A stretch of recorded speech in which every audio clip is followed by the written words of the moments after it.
آقا کریم صلی اللہ علیہ وسلم کے دیوانوں شہدائیوں قربان جاؤ، میرے آقا کریم صلی اللہ تعالیٰ علیہ وسلم کی سنتوں پر عمل کرو۔ صرف داڑھی رکھنا ہی سنت نہیں ہے، کسی بیماری کی عیادت کو جانا یہ بھی سنت ہے۔ آج ہم جھگڑا میں اتنا منہمک ہو جاتے ہیں کہ خود اپنا سگا بھائی، اپنا خونی بھائی اگر بیمار ہے، کسی وجہ سے جھگڑا ہو گیا ہے، مر بھی جاتا ہے تو ہم اس کے وہاں نہیں جاتے ہیں۔ اللہ اکبر کبیرہ، المیہ یہی ہے۔ کیا اسلام اسی کا درس دیتا ہے؟ کیا اسلام اسی ناطے کو توڑتا ہے؟ نہیں، اسلام تو یہ کہتا ہے کل مومن اخوۃ، ہر مومن بھائی اپنے آپس میں، ہر مومن اپنے آپس میں بھائی ہے، چاہے مکہ کا ہو کہ مدینہ کا ہو، چاہے مہاجر ہو کہ انصار ہو، چاہے ہندوستان کا ہو کہ پاکستان کا ہو، ہر مسلمان اپنے آپس میں بھائی ہے۔ اور بھائی کا فرض یہ رہتا ہے ایک دوسرے کا مدد کرے، ایک دوسرے کی مدد کرے، ایک دوسرے کی نگرانی کرے، اس کے دکھ سکھ میں ہم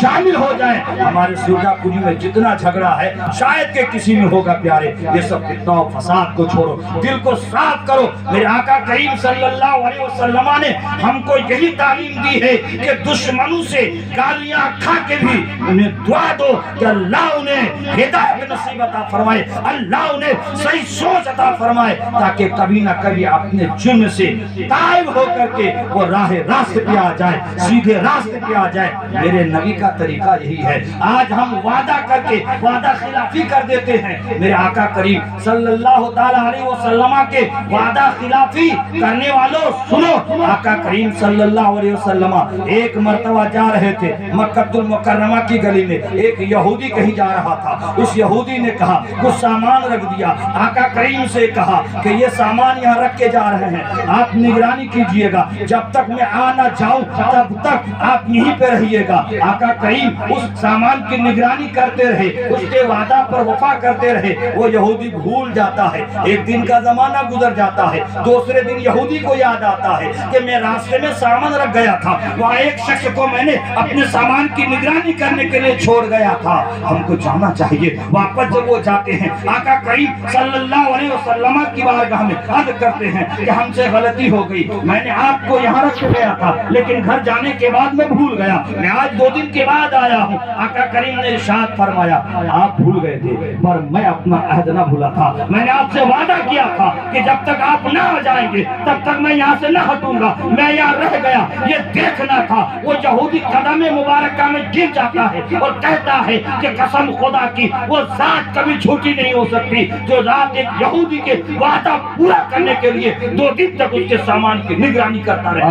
یا رسول اللہ سے کلمہ پڑھا دیجئے، لا الہ الا اللہ محمد۔ نعرہ تکبیر، نعرہ تکبیر، نعرہ رسالت، نعرہ رسالت، مسلک اعلیٰ حضرت جشن دستار بندی حضرت علامہ و مولانا فیضان رضا جامعی، نعرہ تکبیر۔ میرے آقا کریم صلی اللہ تعالیٰ علیہ وسلم کی سیرت مبارکہ یہ ہے۔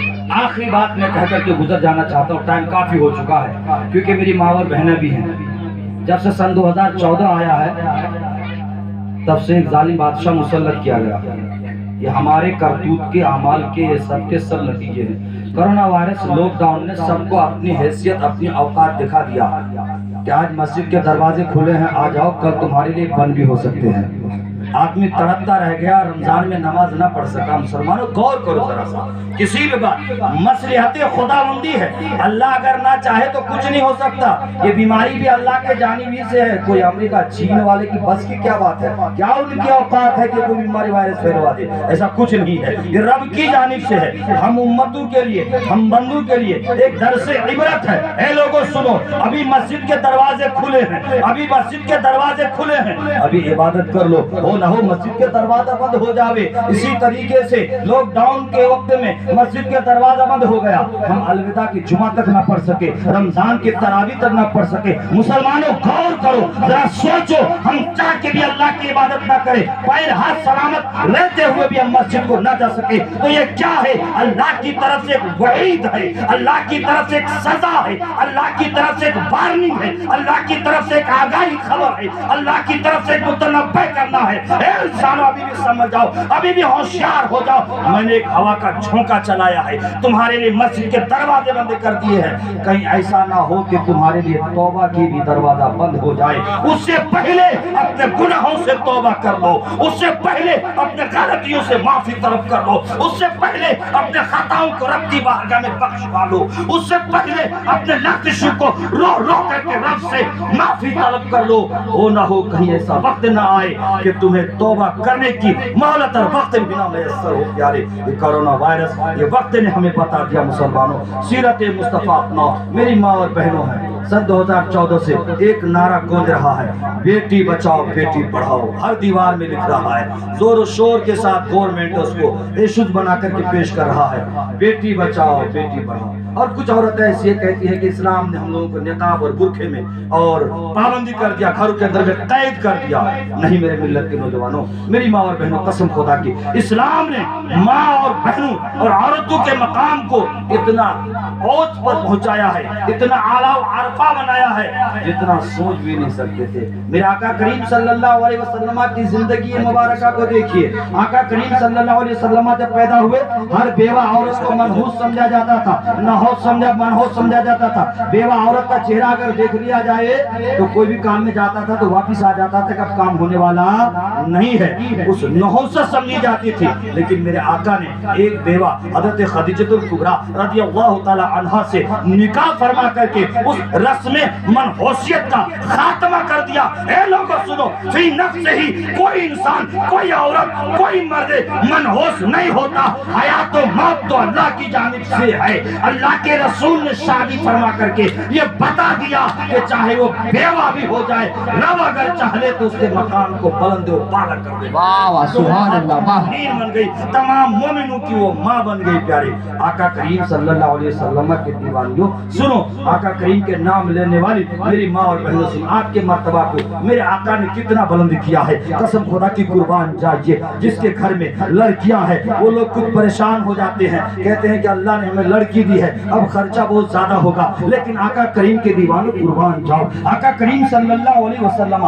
ایک مرتبہ ایک راستے سے گزر رہے تھے. مکہ المکرمہ کی سرزمین ہے.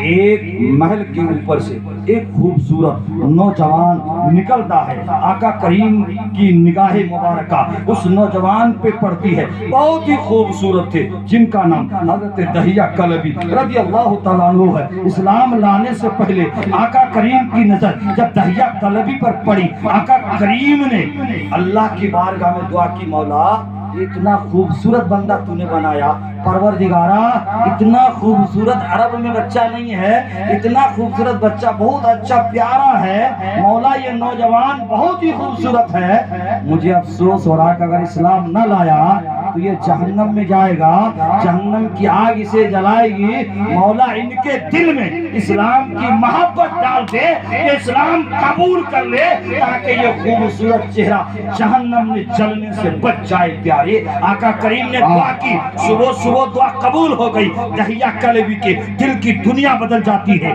دہیہ کلبی اپنے گھر سے نکلتا ہے, آقا کریم کی بارگاہ میں آ جاتا ہے. آقا کریم کی بارگاہ میں آ کے عرض کرتا ہے, یا رسول اللہ میں اسلام قبول کرنا چاہتا ہوں, من صلی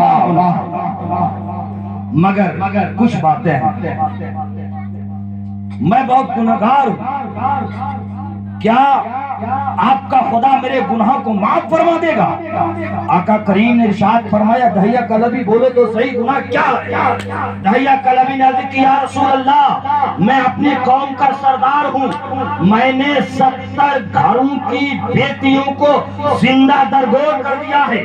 آقا کریم کی پیدائش سے پہلے لڑکی پیدا ہوتی تھی, اس کو فوراً زمین میں دفن کر دیا جاتا تھا. کوئی کسی کو داماد بنانا تسلیم نہیں کرتا تھا, یہ منظور نہیں کرتا تھا کہ کوئی کسی کا داماد بن جائے. کسی کے گھر میں بیٹی پیدا ہونا بہت ہی معیوب سمجھا جاتا تھا. دہیہ کلبی نے عرض کیا, رسول اللہ میں نے 70 گھروں کے بیٹیوں کو زندہ درگور کر دیا ہے, کیا آپ کا خدا مجھے معاف فرما دے گا؟ آقا کریم نے ارشاد فرمایا, ہاں دہیہ کلبی تم نے جو بھی گناہ کیا ہے اسلام لانے سے پہلے کیا ہے, جب تم اسلام لے کے آؤ گے میرا خدا غفور الرحیم ہے, تمہارے گناہوں کو معاف کر دے دے گا، میرا رب بہت بڑا کریم ہے، تمہارے اوپر میں کرم کر دے گا، میرا رب بے پناہ محبت اور بے پناہ بخشنے والا ہے، گناہ کو معاف کر دے گا۔ جب دہیہ کلبی نے یہ سنا اور آگے عرض کیا یا رسول اللہ ایک اور بات ہے، کیا آپ کا خدا اسے بھی معاف فرما دے گا؟ آقا نے ارشاد فرمایا دہیہ کلبی بتاؤ تو صحیح وہ کیا بات ہے؟ آقا کریم صلی اللہ علیہ وسلم نے جب ارشاد فرمایا کہ دہیہ کلبی بتاؤ دوسری بات کیا ہے؟ دہیہ کلبی نے عرض کیا رسول اللہ میں کسی کام سے باہر گیا تھا، میری گھر والی حمل سے تھی، میں نے اپنی گھر والی کو کہہ گیا تھا کہ اگر لڑکا ہوگا تو اسے رکھنا اور اگر لڑکی پیدا ہو تو اسے اسی وقت زمین دوش کر دینا، دفن کر دینا۔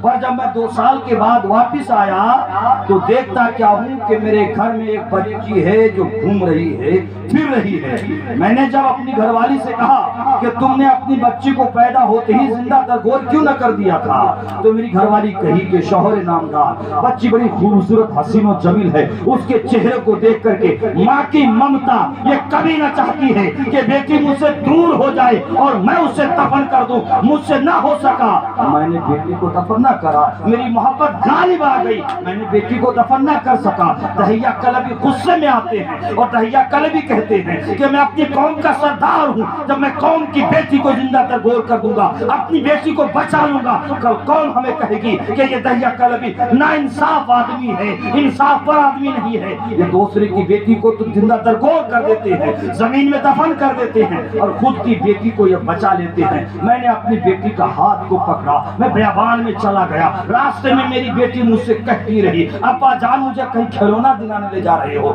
یا کسی میلہ میں لے کے جا رہے ہو یا کسی کے گھر دعوت لے کے جا رہے ہو؟ میں نے کچھ نہ کہا، الغرض میں اس میدان میں گیا جس میدان میں بچیوں کو زندہ درگور کیا جاتا تھا، میں زمین کھودنے لگا، میری بچی بھی میرے ساتھ مٹی اٹھانے لگی، بچی مجھ سے بار بار کہہ رہی تھی ابا گڈھا کیوں کر رہے ہیں، ابا گڈھا کیوں کر رہے ہیں، زمین کیوں کھود رہے ہیں؟ آخر وجہ کیا ہے؟ میں بیٹی کو کوئی جواب نہ دے سکا، میرے آنکھوں سے آنسو جاری تھے، میں نے کچھ جواب نہ دیا۔ جب گڈھا تیار ہو گیا میں نے بیٹی کو اس گڈھے میں دھکیل دیا، میری بیٹی روتی رہی، میری بیٹی بلبلاتی رہی، قسم خدا کی میری بیٹی گر گراتی رہی، گلے سے منہ کو آ گیا، مگر میں کرتا کیا؟ میں مجبور تھا میرے قوم کے ہاتھ سے، اگر میں بیٹی کو زندہ درگور نہ کرتا تھا زمانہ مجھے لعنت بھیجتی تھی۔ المختصر میں نے بیٹی کو زمین کی آگوش میں سلا دیا، میری بیٹی نے آسمان کی طرف نگاہیں کر کے ایک دعا کی تھی، مولا ایک کبیر جو تو ایک آخری نبی بھیجنے والا ہے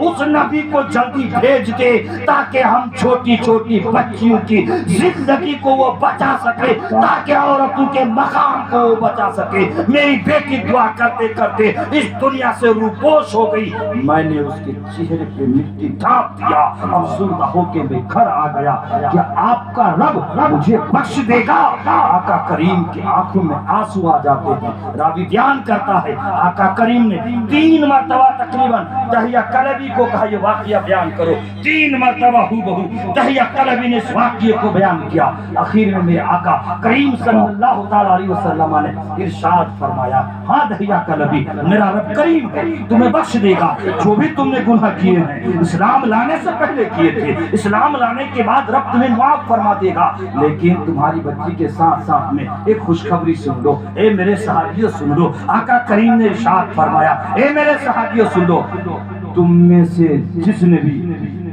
جس کی بھی اگر 3 بچی ہوئی، آقا کریم ارشاد فرماتے ہیں تم میں سے جن کے گھر میں 3 لڑکی کی پیدائش ہوئی اور تینوں لڑکی کو دینی تعلیم دیا، نمازی بنایا، شریعت کا تعلیم دیا، غلام مصطفیٰ کنیز فاطمہ کنیز جو ہے عائشہ بنایا اور اس کی اچھی پرورش کر کے اس کی شادی کرا کے اس کے سسرال تک پہنچا دیا، تو وہ میرے ساتھ جنت میں اس طریقے سے جائے گا جس طریقے سے شہادت کی انگلی کے ساتھ بیچ والے انگلی ملے ہیں، اسی طریقے سے میرے ساتھ وہ جنت میں جائیں گے۔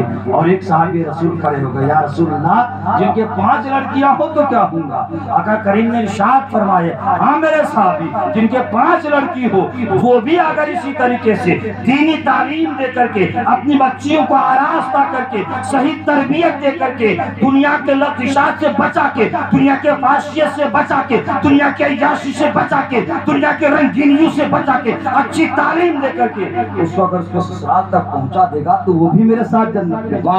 ایک صحابی کھڑے ہو گئے، یا رسول اللہ جن کی اگر ایک لڑکی ہو تو کیا ہوگا؟ آقا کریم نے ارشاد فرمایا ہاں میرے صحابی جن کی ایک بھی لڑکی ہو اگر اس کو یہ اچھی تعلیم دے دے اور اس کو رخصتی کر دے اپنے سسرال تک اسے پہنچا دے تو وہ بھی میرے ساتھ جنت میں جائیں گے، قربان جائیے۔ ایک صحابی رسول پھر کھڑے ہوتے ہیں، عرض کرتے ہیں یا رسول اللہ فدا کا آبا امی، یا رسول اللہ آپ پر میرے ماں باپ قربان، یا رسول اللہ جن کے لڑکی ہو تو ٹھیک ہے، جن کے لڑکی ہو تو ٹھیک ہے، جن کی لڑکی ہی نہ ہو تو کیا ہوگا؟ یا رسول اللہ کسی کو اگر دو ہی لڑکا ہو، تین ہی لڑکے ہو، ایک ہی لڑکا ہو، پانچ لڑکا ہو، اس کو لڑکی ہو ہی نہ پھر اس کا کیا ہوگا؟ قربان جائیے آقا کریم پر میرے ملت کے نوجوانوں، اللہ نے آقا کریم کو رحمت عالم بنا کر کے بھیجا ہے۔ اللہ نے قرآن میں ارشاد فرمایا وَمَا أَرْسَلْنَاكَ إِلَّا رَحْمَةً لِلْعَالَمِينَ، اے محبوب ہم نے آپ کو اقوام عالم کے لیے رحمت بنا کر کے بھیجا ہے۔ میرے نبی کی رحمت سے کوئی نا امید، مایوس،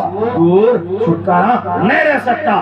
نبی کی رحمت ہر ایک پر ہے۔ آقا کریم مسکرائے، ارشاد فرمائے ہاں میرے صحابی جن کی ایک بھی لڑکی نہ ہو، صرف لڑکا ہی لڑکا ہو، اگر اس کے محلے میں اس کی بھائی کی لڑکی ہے، اس کے چچیرے بھائی کی لڑکی ہے، اس کے خاندان میں کوئی بھی ایک لڑکی ہے، اس کے محلے میں لڑکی ہے، اسی لڑکی کو اگر دینی تعلیم دے دے اور اس کی تربیت کر دے اور اس کی شادی میں اپنے جیب خاص سے کچھ خرچ کر کے اس سے اچھی جگہ شادی کرا دے اور اس کو سسرال تک رخصتی کرا دے تو وہ بھی میرے ساتھ جنت جائے گا۔ نعرے تکبیر، نعرے رسالت، نعرے رسالت، مسلک اعلی حضرت، مسلک اعلی حضرت، جشن دستار بندی حضرت علامہ و مولانا فیضان رضا جامعی، نعرے تکبیر، دارالعلوم فیضان رضا، نعرہ تکبیر۔ میرے آقا کریم نے آج سے 1450 سال پہلے ہی بتا دیا اے لوگوں سنو، یہ لڑکیاں زندہ تر غور کرنے کے لیے نہیں ہے، لڑکیاں گھروں کی زینت ہیں، لڑکیاں گھروں کی خوشبو ہیں، لڑکیاں گھروں کی زینت ہیں، انہیں سنبھال کے رکھا کرو، یہ تمہارے دل کے لیے سکون ہے، یہ تمہارے گھر کے لیے سکون ہے، اس سے تمہارے نسل چلیں گے، اس سے تمہاری اولاد کی تربیت ہوگی۔ اس لیے آقا کریم نے ارشاد فرمایا کہ جنت تمہارے ماں کے قدموں کے نیچے میں ہے، جنت تمہارے ماں کے قدموں کے نیچے میں ہے۔ تو اگر جنت کو عورت کے قدم کے نیچے کسی نے لا کے رکھا ہے تو وہ محمد رسول اللہ کی آقا کریم کی ذات ہے۔ میری ماں اور بہنوں، آپ کے پیر کے نیچے میں اللہ کے رسول نے جنت کو لا کے رکھ دیا ہے۔ قربان جائیے آپ کے مقام کو اللہ کے رسول نے کتنا بلند و بالا ہے۔ میری ماں اور بہنوں، سیرت کو جو ہے تو سیرت فاطمہ کو اپناؤ، سیرت عائشہ کو